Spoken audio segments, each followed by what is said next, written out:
state-run propaganda openly demonstrates intentions to destroy NATO infrastructure and military bases all over Europe.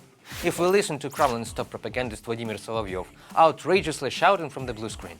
And he is not just flirting with the idea of global destruction, he is drawing up a roadmap for it. Okay, if we blow up bases in Romania, Britain, Germany, Poland and France, what happens next? How will they respond? I mean, what are they going to do? Worst case scenario, will they strike back at us? They're already striking at us, so what's next? I believe we should raise the stakes and in the most brutal way possible. Their best chance is to spark fear among the population and politicians of Western countries of the inevitable answer and total destruction that Russia will certainly cause if they even dare to oppose their aggression, expansion and try to imagine how dare they to fight back against Russia or even shoot down their drones and missiles. The only language that the Federation of Evil recognizes is the language of brutal force and strength.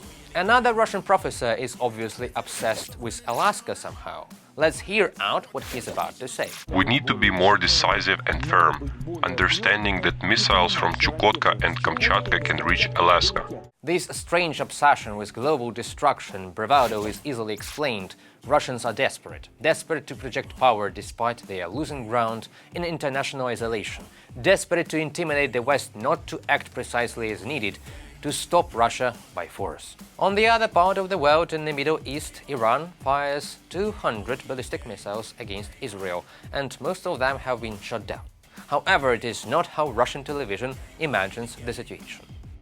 The Iron Dome missile defense system did not protect Israel from an Iranian missile attack properly, as military facilities were hit.